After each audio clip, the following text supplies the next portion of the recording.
Assalamualaikum warahmatullahi wabarakatuh. Bapak Ibu yang saya hormati, Alhamdulillah kita bertemu kembali dalam kajian subuh Yayasan Pendidikan As-Salam Jalan Merpati nomor 4 Sampang. Hari ini Ahad 2 November 2025. Tema pada pagi hari ini adalah orang yang dikendalikan oleh shadr maka berperilaku sombong. Bapak Ibu yang saya hormati, kita ketahui bahwa salah satu instrumen dalam diri kita adalah shadr atau paru-paru, di mana secara batin bahwa shadr atau paru-paru ini tempat penampungan sifat-sifat buruk pada diri manusia. Di antaranya adalah sifat iri, sifat dengki, sifat dendam, sifat sombong, sifat marah, sifat membenci,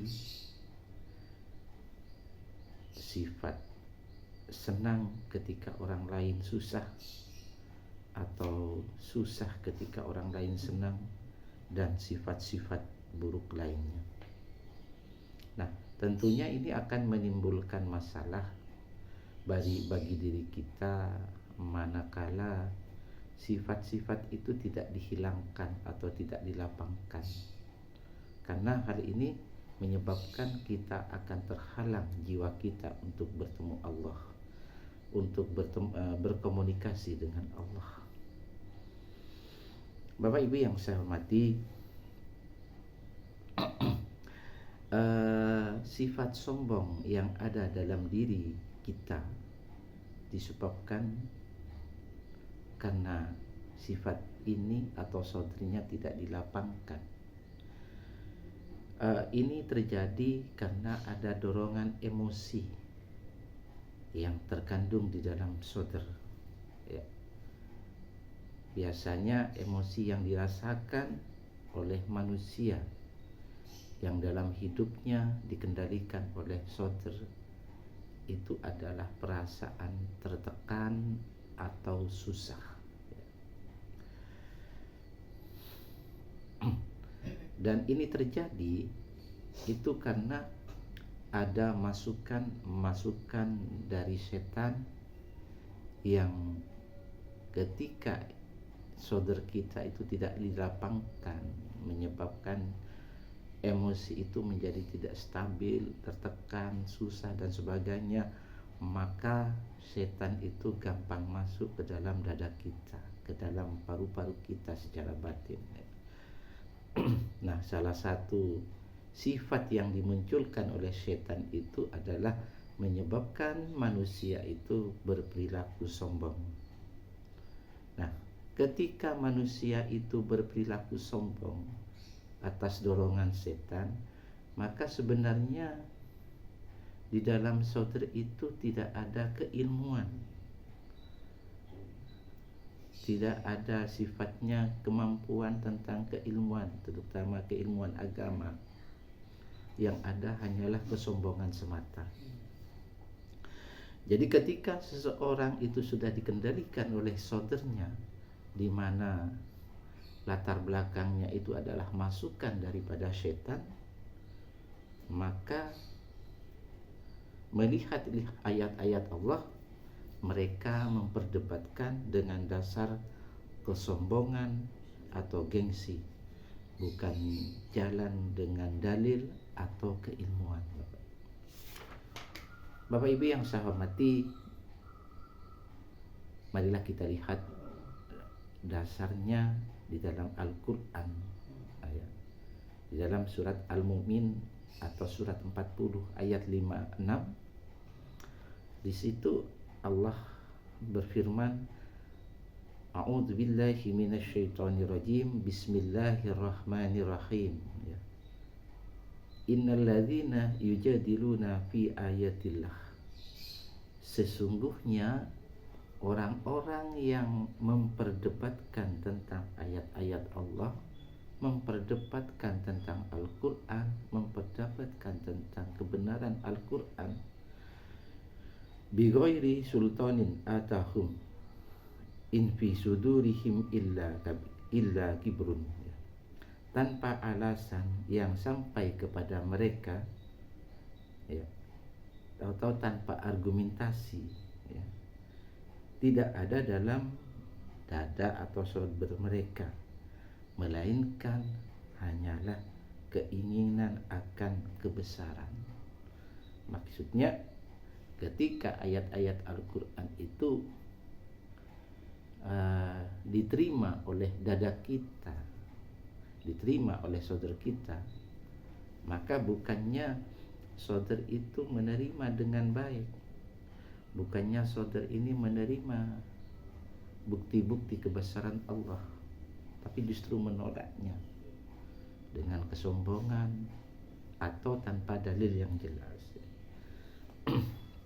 Itu disebabkan karena apa? Ya karena ada semacam tinggi hati, ada semacam rasa tamak supaya mampu mengatasi orang lain. Mahum bibalighi fasta'id billah, yang merasa yang mereka sekali tiada akan mencapainya, maka mintalah perlindungan dari kejahatan mereka kepada Allah. Jadi kalau disandarkan kepada saudara, ya, maka niat kita itu tidak akan pernah tercapai. Tetapi kalau disandarkan kepada qalbu kiri, ke dalam jiwa, di mana di dalam jiwa itu ada iman, maka segala hal-hal yang terkait dengan masalah tujuan kita, terutama mencari ridho Allah, akan tercapai. Beda sekali kalau kita dikendalikan oleh saudaranya. Oleh sebab itu, apabila kita mengalami hal seperti ini atau sifat kesombongan ini, harus kita sadari dengan banyak berzikir kepada Allah, bertaubat kepada Allah, meminta ampun kepada Allah, bahwa pada dasarnya diri kita itu tidak mempunyai kemampuan apa-apa. Kemudian arah tujuan kita harus kita rubah, bahwa tujuan kita itu hanya mencari ridho Allah. Kemudian berjanji kepada Allah supaya tidak mengulangi lagi. Innahu huwas sami'ul basir, sesungguhnya Dia Maha mendengar akan semua perkataanmu, lagi Maha melihat, ya, keadaan mereka, ya. Jadi ayat ini diturunkan kepada yang berkenaan dengan orang-orang yang ingkar, terutama kepada hari akhirat. Bapak Ibu yang saya hormati, ya, dengan adanya hal ini, dengan kejadian ini, kesombongan yang dilakukan oleh saudara itu terjadi karena mereka menolak kebenaran ayat-ayat Allah meskipun sudah jelas, ya. Jadi penolakan ini bukan karena kurangnya bukti, melainkan karena kita itu dikendalikan oleh saudaranya, dan di mana saudara dalam keadaan bermasalah, tidak dilapangkan. Nah, salah satu sifat yang dimunculkan, ya, adalah kesombongan itu. Nah, ketika kita dalam posisi punya perilaku sombong, itu pasti menolak kebenaran, terutama kebenaran dari Allah Subhanahu wa Ta'ala. Dan perlu diingat bahwa kesombongan itu tidak akan pernah membawa mereka pada kedudukan yang mereka inginkan. Oleh sebab itu, Bapak Ibu, ayat ini memerintahkan kepada kita untuk berlindung kepada Allah dari tipu daya dan kejahatan mereka, yaitu kejahatan setan, termasuk juga hawa nafsu, yang ada di dalam dada kita, ya, di dalam saudara kita. Makanya di dalam surat 6 ayat 125, apabila kita kepingin mendapat petunjuk dari Allah, maka angkatlah sifat buruk yang ada di dalam saudara. Lapangkanlah sifat-sifat buruk di dalam saudara, baru kita akan mendapatkan karunia, mendapatkan petunjuk, mendapatkan kasih sayang Allah, mendapatkan rahmat Allah, ya. Nah, ya bagaimana dilapangkannya?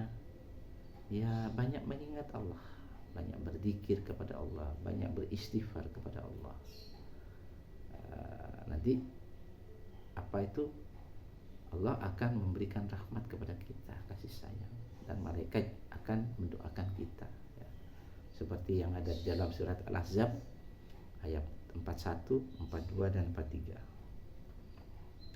Nah, kita harus hati-hati juga bahwa apa yang ada dalam diri kita, nah itu pasti didengar, pasti dilihat oleh Allah. Bapak Ibu yang saya hormati, marilah kita renungkan bersama betapa perjalanan hidup kita ini butuh Allah, butuh pendamping setiap detik, setiap saat. Kita jangan sampai tergelincir dari mengingat Allah, sebab nanti kalbu kiri kita, jiwa kita tidak akan mengalami masalah ketika mau mengendalikan apakah itu saudara atau fikir kita atau kalbu kanan kita, ya. Kemudian pentingnya di dalam kita, saya sering mengingatkan, menjaga kesucian jiwa kita, menjaga kebersihan jiwa kita, menjaga komunikasi antara jiwa dengan Allah Subhanahu wa Ta'ala.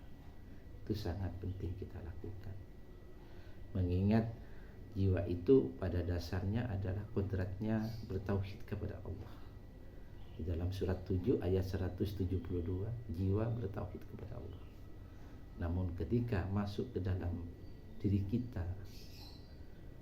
masuk ke dalam raga kita, maka terjadi pergolakan. Apakah jiwa itu masih mampu kembali kepada kodratnya, yaitu bertauhid kepada Allah, atau jiwa nanti itu dikuasai oleh fikir, oleh dada kita, saudara kita, atau oleh kalbu kanan kita. Jadi menjaga istiqomah di dalam beribadah kepada Allah, ya, ada jalan terbaik, ya, seperti sholat, ya, berzikir, mengaji, ya, berdoa, beramal soleh, ya, atau ibadah-ibadah yang lain secara istiqomah itu mampu meningkatkan kinerja atau perilaku daripada jiwa untuk membendung, ya, untuk mengendalikan saudara kita, mengendalikan kalbu kanan kita, mengendalikan pikir kita. Mudah-mudahan ini menjadi renungan bersama. Janganlah kita sering emosi, kita sering marah, dengki, benci, ya, senang orang lain susah atau susah orang lain senang, dan sifat buruk lainnya. Itu adalah penyakit-penyakit yang mengendap di dalam saudara dan perlu diangkat. Dan ketika kita sudah mampu mengangkat atau melampangkan karena kita banyak berzikir atau mengingat Allah, maka ini sebuah kebahagiaan yang luar biasa. Karena yang pasti kita akan selalu mendapatkan petunjuk Allah. Mudah-mudahan ini menjadi renungan bersama. Terima kasih. Wassalamualaikum warahmatullahi wabarakatuh.